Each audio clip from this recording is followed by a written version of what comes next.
भैरव बाबा के इस मंदिर में, इस प्रांगण में, और आज आए हुए अतिथि उन सबका स्वागत किया स्वयं इंद्रदेव ने। तो मैं इस धरा को नमन करते हुए मंच के ऊपर विराजमान परम आदरणीय सम्मानीय भारतीय जनता पार्टी के विधानसभा के प्रत्याशी रहे और सदैव सुख दुख में हर जगह पहुंचने वाले परम आदरणीय सम्मानीय मुकेश जी गोयल साहब, विश्व हिंदू परिषद के जो भी हम सब लोग जिनको भगत जी के नाम से जानते हैं,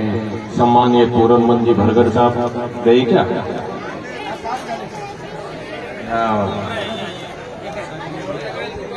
आपके सबकी जिस आस और विश्वास के साथ आपने जिला पार्षद बनाया और आपके बीच में सम्मानीय भोमाराम जी, आपके अपने डेलीगेट भाई रोशन जी, डेरीवान से धर्मपाल जी, जगदीश जी डोई साहब, और जो सदैव मार्गदर्शन के रूप में हम सबको आशीर्वाद प्रदान करते हैं पूर्व सरपंच सम्मानीय दाताराम जी, हमारे डॉक्टर सम्मानीय रामस्वरूप जी, जो आजकल पहला दिन बात तो कही फिर पहला दिन का थोड़ा सा फिर कोई बात नहीं चलते रहे, महाराज जी, और मंच पर अभी जिस युवा शक्ति ने परिवर्तन की लहर के रूप में हम सबके बीच आपके अपने भाई संदीप जी जो महाराजा कॉलेज से छात्र संघ अध्यक्ष हैं, मैं आपको अपनी धरा पर पधारने पर हार्दिक अभिनंदन और स्वागत करता हूं। क्योंकि जब भी व्यक्ति कामयाब होकर और घर आता है तो आप ये सोच नहीं सकते घर वालों को कितनी खुशी मिलती है, कितना आशीर्वाद आपको आज यहाँ जो मिला है भैरव बाबा का। ईश्वर से कामना करता हूँ सदैव आपके ऊपर ये आशीर्वाद बना रहे। ईश्वर से ये कामना करता हूँ कि आप भी सदैव वो कार्य करें जिन कार्यों से आपके जब भी नाम की चर्चा हो तो इन लोगों का मन प्रफुल्लित हो और ये आपके आने का इंतजार करें। जब भी आप आए तो ये मंगलाचार गए, ऐसी ईश्वर से मेरी कामना। वकील साहब और जो भी जो मंच पर किसी साथी का नाम अगर त्रुटिवश रह गया हो तो क्षमा प्रार्थी हूं, और जो अभी मंच संचालन कर रहे थे, सदैव हम सबको कहीं ना कहीं जब भी कोई व्यक्ति कोई छोटी या गलती करता है तो उसका हम सबको बोध भी कराते हैं, भाई विकास जी जाता है। आपने अभी जब रंगाल जी ये कह रहे थे भाई कोई बात नहीं तो पहले ही में और 4 और करवा दियो, देखो मान गए सर। मैं तो आज आपको इतना जरूर कहना चाहूंगा, मैं बोलने से पहले इतना जरूर कहना चाहूंगा कि मुझे आज भी याद है कि जब मैं इस धरा पर 2008 के अंदर आया, रात के 3:30 बजे जब मैं यहां पहुंचा, और मुझे आज भी याद है कि उस बिजली की रोशनी के अंदर जो मेरी बहनों ने, जो मेरे बुजुर्गों ने, जो मेरी मातृशक्ति ने मेरा मान और सम्मान किया, रात को 3:30 बजे जो मंगलाचार आपने गाए, और मंगलाचार गाने के बाद में भाई साहब, भाई रामनाथ जी यादव प्रदेश अध्यक्ष, मैं आपका इस धरा पर पधारने पर आपका छोटा भाई होने के नाते हार्दिक अभिनंदन और स्वागत करता हूं। मुझे आज भी वो बात याद है और मैं सदैव ईश्वर से प्रार्थना करता हूं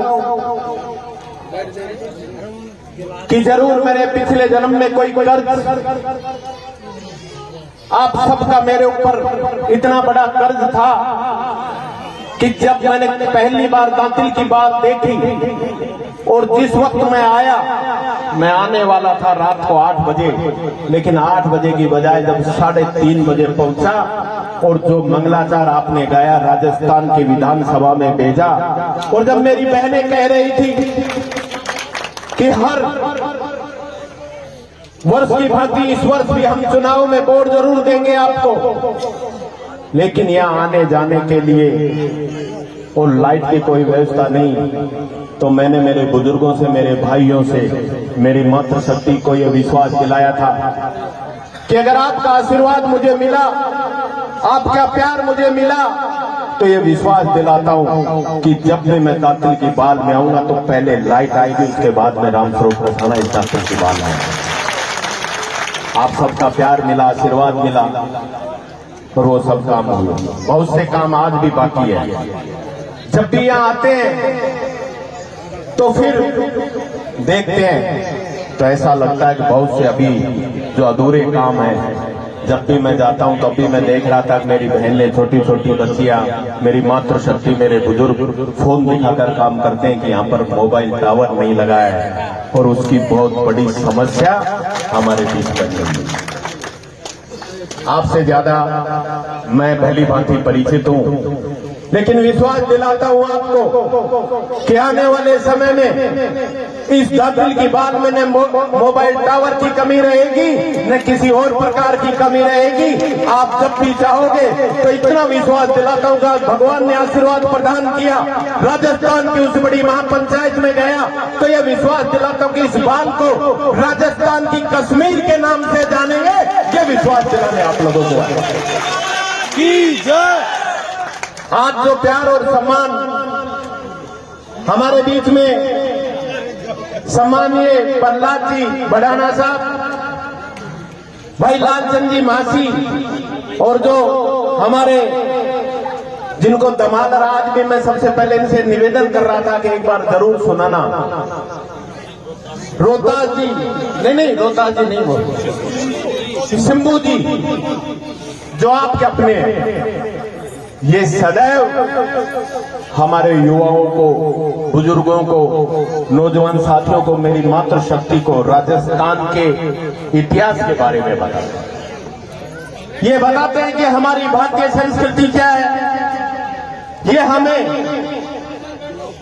प्रेरित करते हैं कि जो भी व्यक्ति अच्छा कार्य करेगा उस व्यक्ति को सदैव लोग याद रखेंगे। और मैं तो आज आप लोगों के बीच में खास तौर से युवा साथियों से निवेदन करने आया हूं कि युवा साथियों, जो व्यक्ति जीवन के अंदर अच्छे कार्य करता है उसकी कभी मृत्यु नहीं होती। अभी जब भाई लालचंद जी और प्रहलाद जी अभिमन्यु की बात कर रहे थे, तो आज भी हमारे दिल में अभिमन्यु है ना। कितने वर्षों बाद भी हम उसको याद कर रहे हैं। और इतना जरूर कहना चाहूंगा मेरे बुजुर्गों से कि मेरे बुजुर्गों, जब भी इतिहास लिखा गया है और जब भी इतिहास लिखे जाएंगे तो सदैव युवाओं को याद किया जाएगा कि हर इतिहास के अंदर युवाओं ने बढ़ चढ़कर भाग लिया है, और आवश्यकता पड़ी तो अपना बलिदान भी दिया है इस देश के लिए, इस समाज के लिए। सदैव इन लोगों ने बढ़ चढ़कर भाग लिया। आज हम बात कर रहे थे अभिमन्यु की, कि जब अभिमन्यु चक्रव्यूह तोड़ने के लिए उस महाभारत के युद्ध में प्रवेश करता है, ये बात और थी कि जयद्रथ को जब एक बार पांडवों ने उनके ऊपर 5 निशान बनाए तो जयद्रथ ने प्रतिज्ञा की और महादेव की आराधना की। और जब महादेव से आराधना की तो महादेव ने उनको वरदान दिया कि एक दिन ऐसा आएगा जिस दिन मैं ये नहीं कहता कि अर्जुन के ऊपर तुम भारी पड़ोगे, लेकिन चारों पांडव जिनको तुम प्राप्त कर सकते हुए वरदान जयद्रथ को मिला हुआ था। और वो उसी दिन जब अभिमन्यु चक्रव्यूह तोड़ने के लिए आगे बढ़ा तो जयद्रथ ने चारों पांडवों को रोका। लेकिन साथियों, वो 14 साल का अभिमन्यु रुकने से रुका नहीं और उसे इतिहास में एक प्रेरणा देनी थी आने वाले इस देश के प्रत्येक युवा को कि सामर्थ्य और शक्ति उम्र से नहीं होती है। सामर्थ्य और शक्ति सदैव युवा जब अच्छे करने की ठानता है तो कभी परास्त नहीं हो सकता और उसको हराने के लिए सदैव लोग अपना मार्ग छोड़ते हैं, अधर्म को अपनाते हैं। ये हम सबको प्रेरणा देने के लिए जब सभी चक्रव्यूह तोड़ते हुए जब वो आगे बढ़ा और जिसके सामने गुरु द्रोणाचार्य, अश्वत्थामा, महाकाली, कर्ण, दुर्योधन, दुशासन, कीर्तिवर्मा जैसे इतने योद्धा जिसको अकेले ने मिलकर और अभिमन्यु का वध किया, क्योंकि अकेला अभिमन्यु को कोई मार नहीं सकता। और मैं इसलिए कहना चाहता हूं मेरे युवा साथियों, अगर आप लोगों ने मन में ठान लिया तो आपको कोई हराने वाला पैदा नहीं हुआ, आपको कोई झुका नहीं सकता। लेकिन आप सदैव धर्म के लिए लड़ो, सत्य के लिए लड़ो, सदैव इस लड़ाई लड़ो कि मैं वो कार्य करूंगा जिससे मेरे माता पिता को सम्मान मिले, मेरे गांव को सम्मान मिले, मेरे बुजुर्गों को सम्मान मिले। और जो मेरी मातृशक्ति यहां बैठी हुई है, जब भी आप कॉलेज जाते हो, आप स्कूल जाते हो, तो आपने देखा है कि सुबह 4 बजे उठकर ये रोटियां बनाती है, कितनी पीड़ा सहती है। लेकिन जब इनको इतना पता चल जाए कि मेरा बेटा कामयाब हुआ है तो इनकी आंखों से आंसू छलक जाते हैं। वो आंसू इस बात का प्रतीक है कि आने वाला मेरे बेटे का उज्जवल भविष्य। आपके लिए इतने हमारे बुजुर्ग, जब भी आपने देखा गांव के अंदर, आज मैं धन्यवाद देना चाहूंगा इस अवसर पर कि हमने भगवान देवनारायण को नहीं देखा, लेकिन जब भी बात करते हैं, जब भी हम आगे बढ़ने की सोचते हैं तो सदैव भगवान देवनारायण को नमन करते हैं। लेकिन इसी रूप में इस समाज में एक और ऐसे ही भगवान के रूप में जिन्होंने अवतरित हुआ, मैं सम्मानीय किरोड़ीलाल जी भैंसला को आपके बीच में नमन करना चाहता हूं। नमन इसलिए करना चाहता हूं कि उस शख्स ने पूरे राजस्थान में नहीं, पूरे हिंदुस्तान में नहीं, पूरे विश्व में यह जताया कि पन्नाधाय के वीर पुत्र जब भी किसी बात के लिए तैयार होते तो इनको रण छोड़ने की आवश्यकता नहीं, इनके सामने वाला रण छोड़कर भागता है। इसलिए मैं आज उसको धन्यवाद अर्पित करता हूं। साथियों, आज हम सब लोग गांव-गांव, ढाणी-ढाणी जाते। एक समय वो भी था जब हमें ये पता करते थे कि गुर्जर समाज का एक डॉक्टर बना तो उंगलियों पे गिनते थे, कोई डिप्टी बना, कोई आरएएस बना तो सिर्फ गिनती के थे। लेकिन आज एक जो अलग जगह गए, जिन्होंने एक लौ जलाई, आज मेरे इस तालो गांव में भी मेरी बहन बेटियां, मेरे भाई उस शिक्षा में इतना आगे बढ़ चुके हैं। और आने वाले समय में जो कहा करते थे कर्नल साहब कि मैं ये चाहता हूं कि मेरी गांव दूर ढाणी की बेटी एक दिन जिले की कलेक्टर बने और जब मैं जाऊं तो वो मुझे ये पूछे, बाबा आओ और मैं तुम्हें चाय पिलाना चाहती हूं। ये समय दूर नहीं है कि दूर बैठी हुई मेरी बहन बेटियां जब आने वाले समय में जिले की कलेक्टर बनकर और जब हम लोग जाएंगे तो इतना जरूर कहेंगे, आओ ताऊ जी, आओ दादाजी, मैं उसी तालवा गांव की उस ढाणी की रहने वाली बेटी हूं और इस जिले को संभाल रही हूं। जिस दिन हम अपने आप में गौरवान्वित महसूस करेंगे कि आज जो अलग जगह कर गए कर्नल साहब, वो साकार होने को आए। साथियों, हम सबको मिलना है और मिलना हर रूप में, इसी रूप में कि हम सब लोग प्यार से आपस में मिलजुल कर शिक्षा की ओर आगे बढ़े। मैं ये मानता हूं कि पिछले 10 साल से विकास की अगर कहीं बात की जाए तो जहां वीर तेजा जी के लोग भगवान देवनारायण के लाल में रहते हैं, वहां पर विकास की गति रुकी जरूर है। लेकिन मैं ये जानता हूं, आपका विश्वास दिलाना चाहता हूं कि इस विकास की गति जिन लोगों ने भी रोकी है, अगर आप लोगों ने 2023 के अंदर फिर से वापस राजस्थान की विधानसभा में भेजा, तो आपको विश्वास दिलाना चाहता हूं कि इस गति को 100 की स्पीड से बढ़ाकर दिखाऊंगा और आपको फिर वो 50 साल के आगे वाली गति आप लोगों के सामने होगी। आज हम सब लोग यहां आए यह आशीर्वाद लेने कि हम सबको इतनी शक्ति प्रदान करना भैरू बाबा कि ये जो कर्ज हम लोगों ने इस जनता से लिया है, मैं तो सदैव आपका ऋणी और आभारी कि आपने मुझ पर, और जब भी हम लोग बात करते हैं तो मैं सिर्फ इतना जरूर कहता हूं कि इस जन्म में मैं ये कर्ज उतार नहीं सकता, मैं कोशिश जरूर करूंगा कि आपका ब्याज चुका सकूं। ये तो मैं नहीं कह सकता कि आपका कर्ज उतारूंगा, लेकिन इतना वादा करता हूं कि जो आपने मुझे दिया है उसका ब्याज चुकाने की कोशिश करूंगा, आपका मान सम्मान बढ़ाने की कोशिश करूंगा। बहुत सी शक्तियां जो हम लोगों के विरुद्ध नई नई चालें चलने के लिए आतुर है, मैं आज आप सबके बीच में भैरू बाबा को साक्षी मानकर ये विश्वास दिलाना चाहता हूं कि अभिमन्यु का वध बहुत हो गया, बहुत से लोगों ने मिलकर वध किया। अगर दम है तो कोई एक सामने आकर वध करके दिखाए, तब अभिमन्यु का वध होगा। मिलकर तो बहुत से लोग मार लेते हैं। आज हम सबको एक मिलकर फिर से उस विकास की गति को आगे बढ़ाने के लिए मैं आपसे निवेदन करने आया हूं। और हर मंच के माध्यम में पिछले जब 5 तारीख को भी आया तो एक विश्वास दिलाने आया था और एक आशीर्वाद लेने आया था आप लोगों से। आज भी विश्वास दिलाने ये आया हूं कि रामस्वरूप कसाना के शरीर में रक्त की अंतिम बूंद रहेगी जब तक आपके लिए संघर्ष करूंगा। ये विश्वास आपको दिलाने आया हूं और विश्वास लेने आया हूं कि अगर मैं सही काम करूं, आपको मुझ पर विश्वास हो,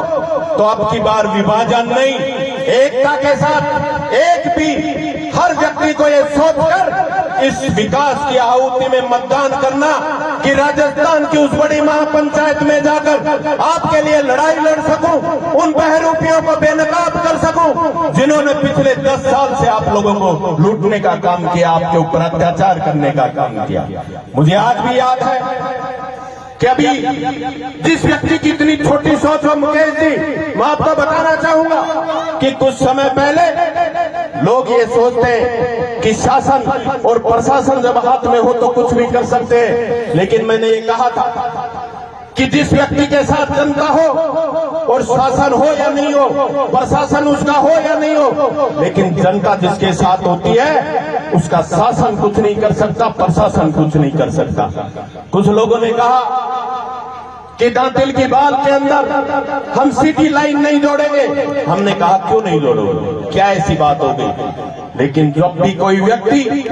सत्ता का दुरुपयोग करेगा और आपको डराने का काम करेगा, मुझे आज भी आप लोगों ने जब याद किया तो हम चल कर आए और 20 मिनट के अंदर उनको मुंह की खानी पड़ी और वापस आपको जो आपका अधिकार था वो मिला। क्योंकि मैं ये कहता हूं कि जहां भी अन्याय होगा रामस्वरूप कसाना हर जगह जाएगा। मैं ये नहीं कहता कि मैं पहुंचते ही वहां न्याय मिल जाता है, लेकिन क्योंकि आपका बेटा हूं, आपका भाई हूं और ये मेरा कर्तव्य है कि 2008 के अंदर जब मैं कुछ नहीं था, जब मैं राजनीति की ABCD नहीं जानता था, आप लोगों ने विश्वास कर उस राजस्थान की बड़ी महापंचायत में भेजा, तो ये कर्ज इस जीवन भर मैं उतार नहीं सकता। और इसी के लिए मैंने प्रतिज्ञा की है कि जब तक मेरा जीवन रहेगा आप लोगों के लिए लड़ाई लड़ता रहूंगा, हर वक्त आपके बीच में रहूंगा। स्थिति परिस्थिति की मैं चिंता नहीं करता। इसलिए नहीं करता कि अभी जब भी मैं जाता हूं, जब भी कई बार निराश होता हूं, जब हताश होता हूं, तब मैं गांव में आता हूं। जब बुजुर्ग मिलते हैं, नौजवान साथी मिलते हैं, मेरे भाई मिलते हैं, मेरी बहनें मिलती हैं, मेरी मातृशक्ति मिलती है, और तब भी थोड़ा सा भी अगर चेहरा मुरझाता है तो मेरी मातृशक्ति, मेरे बुजुर्ग मुझे ये कहते हैं कि क्यों मुरझा रहे हो, तो मैं ये कहता हूं कि बहुत समय बीत गया, 10 योजना हो गई चुनाव हारते हुए। तब ये वापस कहते हैं घबराने की जरूरत नहीं, तुझे हौसले छोड़ने की जरूरत नहीं, तुम्हारी माताएं आपके साथ हैं, मेरे बुजुर्ग साथ हैं, नौजवान साथ हैं, फिर उसी ऊर्जा के साथ आपके लिए काम करने की शक्ति लेकर लग जाता हूं ताकि आपके लिए लड़ाई लड़ सकूं, आपके विकास के कार्य कर सकूं। आज मैं आप सबका जो प्यार और सम्मान मुझे मिला, समय बहुत कम रहा है, फिर से वो बहरूपिए जो भाई से भाई को लड़ाकर जिस प्रकार से पूरे कोटपुतली में कहा करते थे कि रामस्वरूप कसाना का गुंडा राज खत्म करो, राम राज लेकर आओ, और आज वो रामराज पूरा कोटपुतली देख रहा है, पूरा कोटपुतली देख रहा है। साथियों, आपको कहीं जब हम लोग घूमने की बातें किया करते थे तो अजबगढ़ भानगढ़ जाने की बात करते थे, लेकिन जब भी अगर कोटपुतली से कोई बाहर का व्यक्ति ये कहता है कि हम अजबगढ़ भानगढ़ जाएंगे, तो कोटपुतली वासी कहते हैं कि अजबगढ़ भानगढ़ जाने की आवश्यकता नहीं, कोटपुतली के 3 चक्कर लगा लो, आपको अजबगढ़ और भानगढ़ मिल जाएगा। मैंने तब भी कहा था, आज भी कहना चाहता हूं और आज भी आपको विश्वास दिलाना चाहता हूं कि जब भी भाई को भाई से मरवाने के लिए ये बाहरी शक्तियां आती हैं तो सदैव विनाश हुआ है, वहां न्याय नहीं हुआ है। जब ईस्ट इंडिया कंपनी हिंदुस्तान के अंदर व्यापार करने के लिए आई तो उन्होंने हमारे ऊपर अपना साम्राज्य स्थापित किया, और आपको पता है कि हमारे कई लाखों की संख्या में युवाओं ने अपने प्राण न्यौछावर करके हमें जो आजादी दिलाई, उसी आजादी को फिर आप लोगों ने गिरवे रखने का जो काम किया है, हम सब लोग मिलकर उस बाहरी शक्ति को भगाने का काम करेंगे। बहुत से लोग, क्योंकि समय कम रह गया है, बहुत से लोग नए नए चेहरे लेकर आप लोगों के बीच में आएंगे। उनसे इतना जरूर पहुंचना कि भाई को भाई से मारने के लिए तुमने कौन से हथियार का इस्तेमाल किया है। आज आप लोगों के बीच में एक बात जरूर कहना चाहता हूं कि जब भगवान मर्यादा पुरुषोत्तम श्री राम और रावण का युद्ध चल रहा था, रावण की मृत्यु हुई, तब लक्ष्मण जब रावण से पूछने गया कि तुम युद्ध में कैसे हारे, तब रावण ने कहा था मैं युद्ध में नहीं हारा, मैं युद्ध में इसलिए हारा कि मेरा भाई विभीषण तुम्हारे साथ था और तुम चारों भाई मिलकर युद्ध लड़ रहे थे। जब भी घर के अंदर से कोई व्यक्ति बाहर जाएगा तो हम जीत नहीं सकते, और जिस दिन हम मिलकर एक हो जाएंगे तो हिंदुस्तान की कोई ताकत नहीं जो आपका सर झुका सके, आपको हरा सके। ये निवेदन लेकर आप लोगों के बीच में आए। आप लोगों को जो प्यार और सम्मान आपने दिया वो तो सदैव मैं ऋणी और आभारी रहूंगा, लेकिन आप सबसे इसी विश्वास के साथ आप सबका आशीर्वाद चाहता हूं कि आने वाले समय में आप सब लोग मिलकर कार्य करें। आपने जो प्यार और सम्मान मुझे दिया, मैं चाहता हूं कि 2-3 जयकारों के साथ कोटपुतली तक ये आवाज जरूर जानी चाहिए। जय बलदेव महाराज की। अब के आज तो हमारी मातृशक्ति की आवाज कमाई माता के बाद एक बार जोरदार जय बोलो देव नारायण भगवान की, जय बोलो वीर तेजाजी महाराज की, जय बोलो भैरू बाबा की। आप सबको मेरी ओर से होली और दुल्हन की बहुत बहुत शुभकामनाएं। और जिस प्रकार से आपने रंगों के साथ जो दुल्हन खेली, उन सभी रंगों को संजोकर हम सबको, हो सकता है हमारा चेहरे अलग हों, लेकिन आपके बेटे आपके भाई हैं, हम सबको एक करने का काम करें, यही ईश्वर से कामना करता हूं और यही अरदास लेकर मैं आज यहाँ आप सबके बीच में आया हूं। आप सबने जो सुना, जो प्यार दिया, उसके लिए बहुत बहुत धन्यवाद। जय जवान जय किसान, राम राम साहब।